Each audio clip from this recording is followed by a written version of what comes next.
ಕೃಷ್ಣಾಯ ವಾಸುದೇವಾಯ ಹರಯೇ ಪರಮಾತ್ಮನೇ ಪ್ರಣತಕ್ಲೇಶನಾಶಾಯ ಗೋವಿಂದಾಯ ನಮೋ ನಮಃ.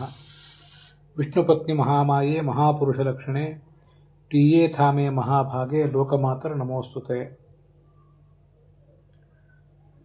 ರತತ್ವಾದ್ಭಾತ್ಮಕೆ ವಿಷ್ಣಾವಥವಾಪಿ ಜಗದ್ಭೃತೇಃ ಭರತೋ ವಾಯುರುದ್ದಿಷ್ಟಃ ಭಾರತೀ ತತ್ ಸರಸ್ವತಿ.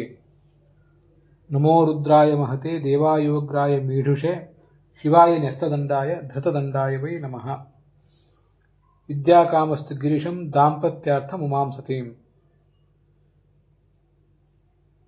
ನಹ್ಯೇತತ್ ಪರಮಾಶ್ಚರ್ಯಂ ಸ್ವರ್ಧುನ್ಯಾ ಯದಿ ಹೋದಿತಂ ಅನಂತಚರಣಾಂಭೋಜ ಪ್ರಸೂತಾಯ ಭವಚ್ಛಿರಃ.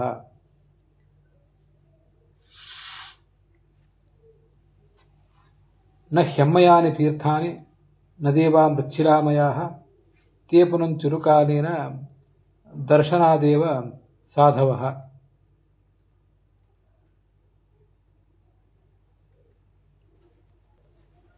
ಸಾಧವೋ ನ್ಯಾಸಿನಃ ಶಾಂತಾಃ ಬ್ರಹ್ಮಿಷ್ಠಾಃ ಲೋಕಪಾವನಾಃ ಹರಂತ್ಯಘಂ ತೇಂಗಸಂಗಾತ್ ಯೇ ಪ್ರಾಪ್ತಾ ಸ್ವಹೃದಾ ಹರಿಂ. ಸರ್ವಾರ್ಥ ಸಂಭವೋ ದೇಹೋ ಜನಿತಃ ಪೋಷಿತಃ ಪುನಃ ನತಯೋರ್ಯಾತಿ ನಿರ್ವೇಶಂ ಪಿತ್ರೋರ್ಮರ್ತ್ಯಃ ಶತಾಯುಷ. ಶ್ರೀ ಗುರುಭ್ಯೋ ನಮಃ. ವಿಶ್ವಾವಸು ಸಂವತ್ಸರದ ಆಶ್ವಿನ ಮಾಸದ ಶುಕ್ಲ ಪಕ್ಷದ ದ್ವಾದಶಿಯ ದಿನ ಇವತ್ತು.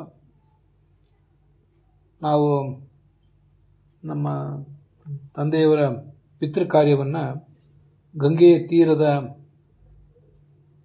ಹರಿದ್ವಾರದಲ್ಲಿ ನಮ್ಮ ಗುರುಗಳಿಂದ ಸ್ಥಾಪಿತವಾದಂತಹ ಮಠದಲ್ಲಿ ಅದನ್ನು ಮಾಡಿದ್ದೇವೆ. ಇವತ್ತು ಸಾಯಂಕಾಲ ಈ ಪವಿತ್ರ ಪರಿಸರದಲ್ಲಿ ಇಂಥ ಒಂದು ವಿಶಿಷ್ಟವಾದ ದಿನದಲ್ಲಿ ಭಾಗವತದ ಒಂದಿಷ್ಟು ಶ್ರವಣ ಮಾಡಬೇಕು ಅಂತ ನಾವಿಲ್ಲಿ ಆಸೀನರಾಗಿದ್ದೀವಿ. ಇವತ್ತು ನಾವು ನೋಡಿದ ಶ್ಲೋಕಗಳು, ಮಂಗಲಾಚರಣದ ರೂಪದಲ್ಲಿ ನೋಡಿದ ಎಲ್ಲ ಶ್ಲೋಕಗಳು ಕೂಡ ಭಾಗವತದ್ದೇ. ಒಂದು ಮಾತ್ರ ಭಾಗವತ ತಾತ್ಪರ್ಯದ್ದು. ಕೃಷ್ಣಾಯ ವಾಸುದೇವಾಯ ಅನ್ನುವುದು ಮತ್ತು ವಿಷ್ಣುಪತ್ನಿ ಮಹಾಮಾಯೆ ಅಂತ ಲಕ್ಷ್ಮೀದೇವಿ ಸ್ತೋತ್ರ ಅವೆರಡು ಭಾಗವತದ್ದೇ.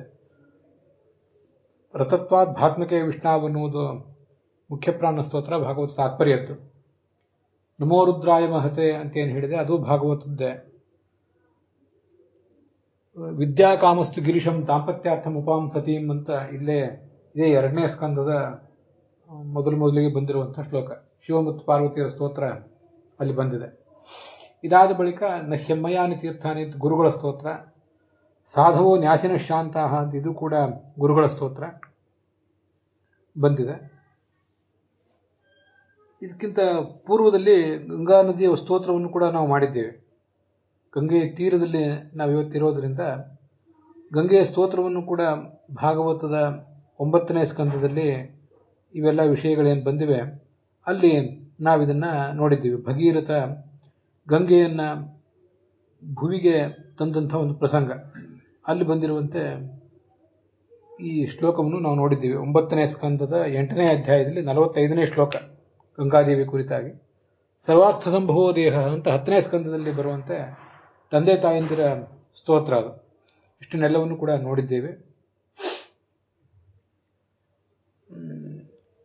ಗಂಗಾ ತೀರದಲ್ಲಿ ಇರುವುದರಿಂದ ಗಂಗೆಯ ಸ್ತೋತ್ರವನ್ನು ನೋಡಿದ್ದೇವೆ. ಮತ್ತೆ ಎಲ್ಲ ಗುರುಗಳ ಸ್ತೋತ್ರವನ್ನು ಕೂಡ ನಾವು ನೋಡಬೇಕು. ಅದನ್ನು ಭಾಗವತದಲ್ಲಿ ಇದ್ದದನ್ನೇ ನೋಡಿದ್ದೇವೆ.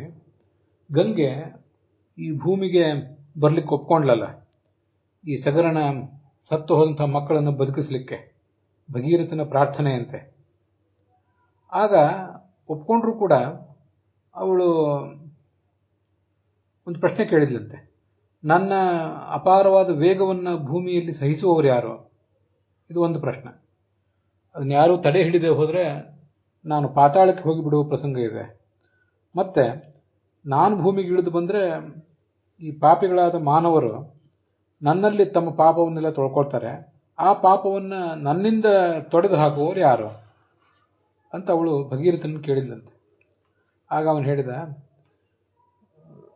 ಸಾಮಾನ್ಯ ಹುಲುಮಾನವರ ಪಾಪವನ್ನು ನೀನು ಪರಿಹರಿಸು. ನಿನ್ನಲ್ಲಿ ಆ ಪಾಪ ಏನು ಸಂಗ್ರಹಿತ ಆಗ್ತದೆ ಅದನ್ನು ಬ್ರಹ್ಮಜ್ಞಾನಿಗಳಾದಂತಹ ವಿರಕ್ತರಾದ ಭಗವದ್ಭಕ್ತರು ನಿನ್ನಲ್ಲಿ ತೀರ್ಥಯಾತ್ರೆಗೇನು ಬರ್ತಾರೆ, ಅವರು ಲೋಕವನ್ನೇ ಪಾವನಗೊಳಿಸುವಂಥವರು, ಭಗವಂತನ ತಮ್ಮ ಹೃದಯದಲ್ಲಿ ಹೊತ್ತವರು. ಅವರು ನಿನ್ನಲ್ಲಿ ಪಾದ ಪ್ರಕ್ಷಾಳನ, ಸ್ನಾನ ಇತ್ಯಾದಿಗಳನ್ನು ಮಾಡ್ತಾರೆ. ಜನರ ಪಾಪವನ್ನೂ ಪರಿಹಾರ ಮಾಡ್ತಾರೆ. ಹರಂತ್ಯಗಂ ತೇಂಗ ಸಂಗಾತ್. ವಸ್ತುತಃ ಈ ಹುಲು ಮಾನವರ, ಕ್ಷುದ್ರ ಮಾನವರ ಪಾಪವನ್ನು ನೀನು ಪರಿಹಾರ ಮಾಡಿದಾಗ ನಿನಗೇನೂ ಪಾಪ ಬರೋದಿಲ್ಲ. ಆದರೆ ಪಾಪವಿದೆ ಅಂತಾದರೆ ಆ ಸಾಧುಗಳು ನಿನ್ನಲ್ಲಿ ಏನು ಸ್ನಾನಾದಿಗಳನ್ನು ಮಾಡ್ತಾರೆ, ಅದರ ಮೂಲಕ ನಿನ್ನ ಪಾಪವನ್ನು ಕೂಡ ಅವರು ಪರಿಹಾರ ಮಾಡ್ತಾರೆ ಅಂತ ಅವರೊಂದು ಪರಿಹಾರ ಹೇಳಿದ್ರಂತೆ. ಗಂಗೆ ಬಹಳ ದೊಡ್ಡ ದೇವತೆ.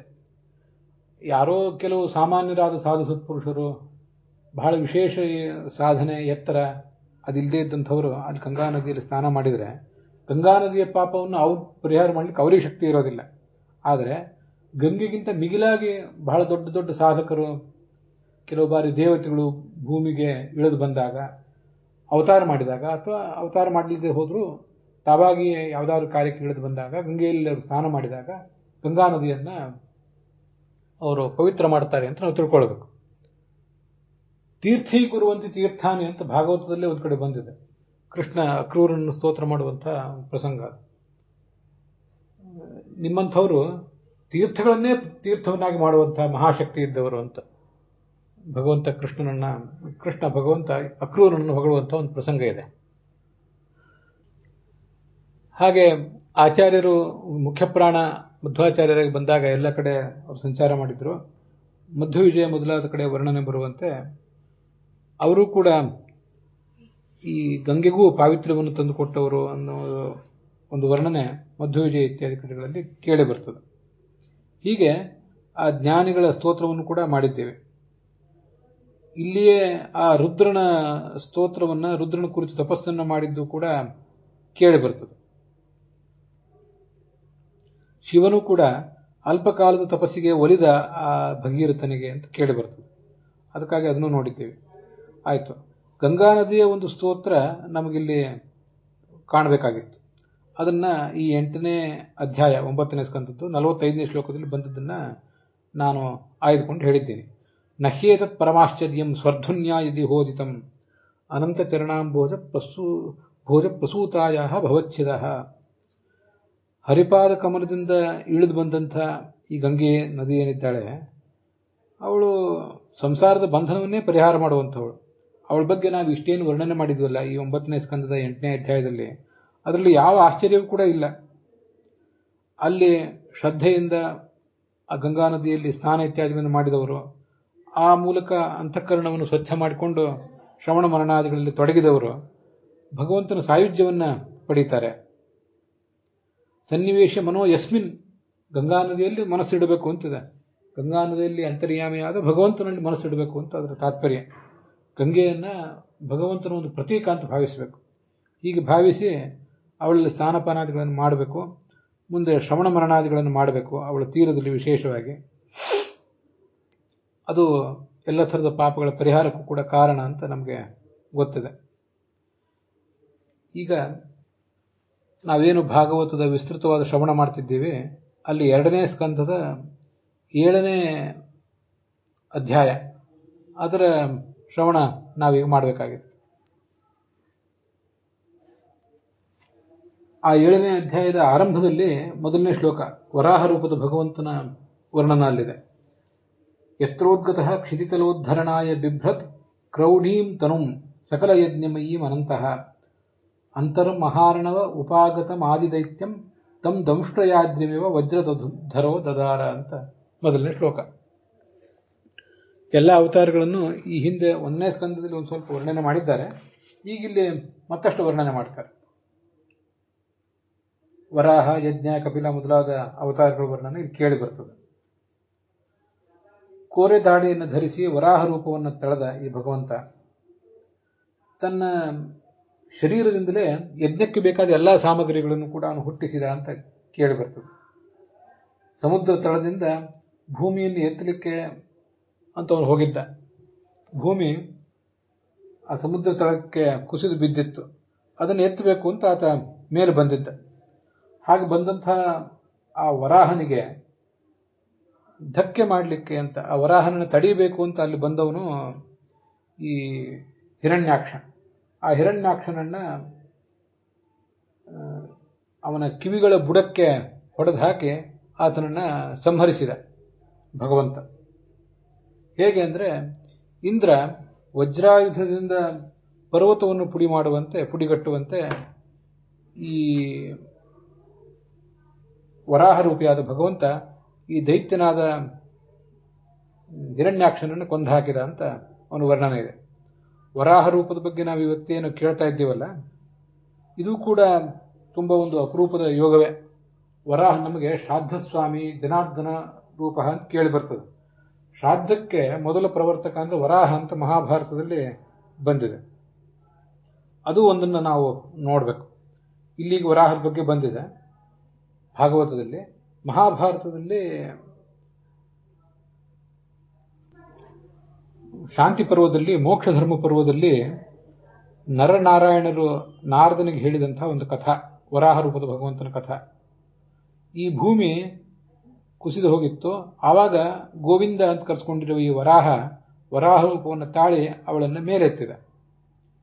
ಜಲಕರ್ದಮ ಲಿಪ್ತಾಂಗ, ಅವನ ಮೈಗೆಲ್ಲ ಸಾಗರದ ಆಳಕ್ಕೆ ಇಳಿದಿದ್ನಲ್ಲ, ಅವನು ಕೆಸರು ಅಂಟ್ಕೊಂಡಿತ್ತಂತೆ. ಆಗ ಅವನೇನು ಮಾಡಿದ, ಪ್ರಾಪ್ತೇಚ ಆಹ್ನಿಕ ಕಾಲೇತು ಮಧ್ಯ ದೇಶಗತೆ ರವೌ. ಸೂರ್ಯ ಆಗ ಮಧ್ಯಾಹ್ನ ಕಾಲದಲ್ಲಿದ್ದಾಗ, ಆಹ್ನಿಕ ಕಾಲ ಬಂದಾಗ, ದಂಷ್ಟ್ರಾ ವಿಲಗ್ನಾನ್ ತ್ರೀನ್ ಪಿಂಡಾನ್ ವಿಧಾಯ ಸಹಸಾ ಪ್ರಭು, ಅವನ ಕೋರೆ ದಾಡಿಗೆ ಮಣ್ಣು ಅಂಟಿಕೊಂಡಿತ್ತು. ಆದ್ದರಿಂದ ಅವನು 3 ಪಿಂಡಗಳನ್ನು ಮಾಡಿದಂತೆ. ಸ್ಥಾಪಯಾಮಾಸ ವೈ ಪೃಥ್ವ್ಯಾಂ, ಭೂಮಿಯಲ್ಲಿ ಅವುಗಳನ್ನು ಸ್ಥಾಪನೆ ಮಾಡಿದ. ಕುಶಾನಾಸ್ತೀರ್ಯ, ಕೆಳಗೆ ದರ್ಭಗಳನ್ನು ಹಾಸಿ ಅದರ ಮೇಲಿಟ್ಟ. ತೇಷು ಆತ್ಮಾನಮುದ್ದೇಶ್ಯ ಪಿತೃಂ ಚಕ್ರೆ ಯಥಾವಿದೆ. ಭಗವಂತ ಶ್ರಾದ್ದ ಮಾಡಿದ್ಯಾರಿಗೆ ಅಂದರೆ, ಶ್ರಾದ್ದಸ್ವಾಮಿಯಾದ ತನ್ನನ್ನು ಕುರಿತೇ ತಾನು ಯಾಗ ಮಾಡಿಕೊಂಡ ಅಂತ ಅದರ ತಾತ್ಪರ್ಯ. ಸ್ಥಾಪಯಾಮಾಸ ವೈ ಪೃಥ್ವ್ಯಾಂ ಕುಶಾನಾಸ್ತೀರ್ಯ ತೇಷು ಆತ್ಮಾನಮುದ್ದೇಶ್ಯ ಪಿತೃಂ ಚಕ್ರೆ ಯಥಾವಿಧೆ. ಹೀಗೆ ಭಗವಂತ ತಾನು ಶ್ರಾದ್ದವನ್ನು ಮಾಡಿ ತೋರಿಸಿದ್ದಾನೆ. ಸಂಕಲ್ಪಯಿತ್ವಾ ತ್ರೀನ್ ಪಿಂಡಾನ್ ಸ್ವೇನೈವ ವಿಧಿನಾ ಪ್ರಭು ಆತ್ಮಗಾತ್ರೋಷ್ಣ ಸಂಭೂತೈ ಸ್ನೇಹಗರ್ಭೈ ತಿಲೈರಪಿ. ಭಗವಂತನ ಆ ದೇಹದಿಂದಲೇ ಎಳ್ಳು ಹುಟ್ಟಿತು ಅಂತ ಆ ಮಹಾಭಾರತ ವರ್ಣನೆ ಮಾಡ್ತದೆ. ಪ್ರೋಕ್ಷ್ಯ ಅಪಸವ್ಯಂ ದೇವೇಶಃ ಪ್ರಾಂಗ್ಮುಖ ಕೃತವಾನ್ ಸ್ವಯಂ. ಅಪಸವ್ಯವಾಗಿದ್ದು ಏನೇನು ಎಲ್ಲ ಕ್ರಿಯೆಗಳನ್ನು ಮಾಡಬೇಕು ಅದನ್ನೆಲ್ಲ ಮಾಡಿದ. ಮರ್ಯಾದಾ ಸ್ಥಾಪನಾರ್ಥಂಚ ತಥೋ ವಚನ ಮುಕ್ತವಾನ್. ಲೋಕದಲ್ಲೊಂದು ಮರ್ಯಾದೆಯನ್ನು ಸ್ಥಾಪನೆ ಮಾಡಬೇಕು ಅಂತ ಅವನಿಗೆ ಬಯಕೆ ಇತ್ತು. ಹೀಗೊಂದು ಮಾತು ಹೇಳಿದ, ಅಹಂ ಹಿ ಪಿತರಃ ಸೃಷ್ಟು ಮುದ್ಯತಃ. ನಾನು ಜಗತ್ತಿನ ಸೃಷ್ಟಿಕರ್ತನಾದ ನಾನು ಈ ಪಿತೃದೇವತೆಗಳನ್ನು ಸೃಷ್ಟಿ ಮಾಡಿದ್ದೇನೆ. ಮತ್ತೆ ಹೀಗೆ ಅವನು ಆಲೋಚನೆ ಮಾಡ್ತಿದ್ದಾಗ, ಪಿತೃಕಾರ್ಯ ವಿಧೀನ್ ಪರಾನ್ ದಂಷ್ಟ್ರಾಭ್ಯಾಂ ಪ್ರವಿನಿರ್ಧೂತ ಮಮೈತೆ ದಕ್ಷಿಣಾಂ ದಿಶಂ. ನಾನು ಈ ಶ್ರಾದ್ದವನ್ನು ಮಾಡಿ ತೋರಿಸಿದ್ದೇನೆ. ತ್ರಯೋ ಮೂರ್ತಿ ವಿಹೀನ, ಅಮೂರ್ತ ಪಿತೃಗಳು ಮತ್ತು ಮೂರ್ತ ಪಿತೃಗಳು ಅಂತ ಏನು ಬರ್ತದಲ್ಲ, ಅಮೂರ್ತಾನಾಂತ ಮೂರ್ತಾನ ಪಿತೃಣಾಂ ದೀಪ್ತತೆ ರಸಾಂ ಅಂತ ಶ್ರಾದ್ದದಲ್ಲಿ ನಾವೇನು ಕೇಳ್ತೇವೆ. ತ್ರಯೋ ಮೂರ್ತಿ ವಿಹೀನ ಪಿಂಡಮೂರ್ತಿಧರಾಸ್ತೇನೆ. ಅವರಿಗೆ ಪಿಂಡವೇ ಶರೀರ. ಒಂದು 7 ಪಿತೃಗಳ ಪೈಕಿ 3 ಜನರಿಗೆ ಪಿಂಡವೇ ಶರೀರ. ಇನ್ನು ಕೆಲವರು ಮೂರ್ತರು ಅಂತ ಇನ್ನು ಕೆಲವರು ಇದ್ದಾರೆ, ಅವರನ್ನು ಮೂರ್ತ ಪಿತೃಗಳು ಅಂತ ಕರೀತಾರೆ. ಮೊದಲು ಹೇಳಿದವರು ಅಮೂರ್ತ ಪಿತೃಗಳು. ಹೀಗೆ ಆ ಭಗವಂತ ಶ್ರಾದ್ದವನ್ನು ಮಾಡಿ ತೋರಿಸಿದಾನೆ ಅಂತ ಕೇಳಿ ಬರ್ತದೆ. ವರಾಹ ಪರ್ವತೆ ವಿಪ್ರ ದತ್ವಾ ಪಿಂಡಾನ್ ಸವಿಸ್ತರಾನ್ ಆತ್ಮಾನಂ ಪೂಜಯಿತ್ವೈವ ತತ್ರೈವ ಅದರ್ಶನಂ ಗತಃ. ಹೀಗೆ ಭಗವಂತನಾದ ವರಾಹನನ್ನು ಕೂಡ ನಾವು ಶ್ರಾದ್ದದ ಸ್ವಾಮಿ ಅಂತ ಎಲ್ಲ ಸಂದರ್ಭದಲ್ಲೂ ನೆನಪಿಸ್ಕೊಳ್ಬೇಕು. ಮತ್ತೆ ಶ್ರಾದ್ದದಲ್ಲಿ ಪೃಥ್ವಿಯನ್ನು ನೆನಪಿಸ್ಕೋಬೇಕು ಅಂತಿದೆ. ನಮೋಸ್ತು ಪ್ರಿಯದತ್ತಾಯಿ ಅಂತ ಮಹಾಭಾರತದಲ್ಲೇ ಬಂದಿರುವಂಥ ಒಂದು ಮಾತು ಹಿಂದೆ ಹೇಳಿದ್ದೆ. ಪ್ರಿಯದತ್ತ ಅಂದರೆ ಭೂಮಿ ಹೆಸರು. ಆ ಸಂದರ್ಭದಲ್ಲಿ ಆ ಭೂಮಿಯನ್ನು ಈ ಶ್ಲೋಕದಿಂದ ನೆನಪಿಸ್ಕೋಬೇಕು. ನಮಃ ಸರ್ವಸಹಾಭ್ಯ ಅಂತ ಗೋವುಗಳನ್ನು ಕೂಡ ನೆನಪು ಮಾಡ್ಕೊಳ್ಬೇಕು. ಕೆಲವಕ್ಕೆ ದೀರ್ಘವಾದ ಶ್ಲೋಕಗಳಿವೆ, ಅದೆಲ್ಲವನ್ನು ಇಲ್ಲಿ ಹೇಳ್ತಾ ಇಲ್ಲ. ಆ ಶ್ರಾದ್ದಕ್ಕೆ ಬೇಕಾದ ಗೋಮಯವನ್ನು ಒದಗಿಸುವ ಗೋವುಗಳು ಮತ್ತೆ ಆ ಶ್ರಾದ್ದಕ್ಕೆ ನೆಲೆಯಾದಂಥ ಪೃಥ್ವಿದೇವಿ, ಇವರಿಬ್ಬರೂ ಕೂಡ ನೆನಪಿಸ್ಕೊಳ್ಬೇಕಂತೆ. ನಾಮಾಸ್ಯ ಪ್ರಿಯದತ್ತೇತಿ ದೇವ್ಯಾ ಗುಹ್ಯಂ ಸನಾತನಂ ದಾನಂ ವಾಪ್ಯಥವಾ ದಾನಂ ನಾಮಾಸ್ಯ ಪ್ರಥಮಂ ಪ್ರಿಯಂ. ಪ್ರಿಯದತ್ತ ಅಂತ ಭೂಮಿನ ಕರೆಯುವುದು ಯಾಕೆ ಅಂದರೆ, ಯಾರು ಪೃಥ್ವಿಯನ್ನು ಇನ್ನೊಬ್ಬರಿಗೆ ದಾನ ಕೊಡ್ತಾರೋ, ದಾನ ಕೊಡುವವನಿಗೂ ದಾನ ಸ್ವೀಕಾರ ಮಾಡುವವನಿಗೂ ಕೂಡ ಇಬ್ಬರಿಗೂ ಅತ್ಯಂತ ಪ್ರಿಯಳಾದವಳು ಅವಳು. ಆದ್ದರಿಂದ ಅವಳನ್ನು ಪ್ರಿಯದತ್ತ ಅಂತ ಹೀಗೆ ವರ್ಣನೆ ಮಾಡ್ತಾರೆ. ಈ ಭೂಮಿಯನ್ನು ಕೂಡ ಆ ಸಂದರ್ಭದಲ್ಲಿ ನೆನಪಿಸ್ಕೊಳ್ಬೇಕು. ಇದಲ್ಲದೆ ಗಾವಸ್ತೇಜ ಪರಂ ಪ್ರೋಕ್ತ ಮಿಹಲೋಕೆ ಪರತ್ರ ಚ ನಗೋಭ್ಯ ಪರಮಂ ಕಿಂಚಿತ್ ಪವಿತ್ರಂ ಭರತರ್ಷಭ. ಗೋವಿಗಿಂತ ಅತ್ಯಂತ ಶ್ರೇಷ್ಠವಾದ ತೇಜಸ್ಸು ಈ ಜಗತ್ತಿನಲ್ಲಿ ಇಲ್ಲ ಅಂತ ಅಲ್ಲೇ ಮಹಾಭಾರತದಲ್ಲಿ ಬಂದಿರುವಂತಹ ಮತ್ತೊಂದು ಮಾತು ಕೂಡ ಇದೆ. ದಾನ ಧರ್ಮ ಪರ್ವದಲ್ಲಿ ಬಂದಿರುವಂತಹ ಮಾತಿದೆ. ಹೀಗೆ ಭೂಮಿಯನ್ನು ಮತ್ತು ಗೋವುಗಳನ್ನು ಅಲ್ಲಿ ಸ್ಮರಿಸಬೇಕು. ಸ್ತೋತವ್ಯಾಚೇಹ ಪೃಥಿವಿ ನಿವಾಪಸ್ಯ ಧಾರಿಣಿ. ನಿವಾಪ ಅಂದರೆ ಶ್ರಾದ್ದ. ಶ್ರಾದ್ದಕ್ಕೆ ನೆಲೆಯನ್ನು ಕೊಟ್ಟಂತಹ ಭೂಮಿ ದೇವಿಯನ್ನು ನೆನಪು ಮಾಡ್ಕೊಳ್ಬೇಕು. ವೈಷ್ಣವಿ ಕಾಶ್ಯಪಿ ಚೇತಿ. ಅವಳಿಗೆ ವೈಷ್ಣವಿ ಅಂತ ಹೆಸರು, ಕಾಶ್ಯಪಿ ಅಂತ ಹೆಸರು, ಹೀಗೆಲ್ಲ ಹೆಸರಿದೆ. ಅವಳನ್ನು ನೆನಪಿಸ್ಕೊಳ್ಬೇಕು ಅಂತ ಬರ್ತದೆ. ಹೀಗೆ ವರಾಹನನ್ನ ಮಹಾಭಾರತದಲ್ಲಿ ಬಂದಿರುವಂತೆ ನಾವು ನೋಡಿದ್ದೇವೆ.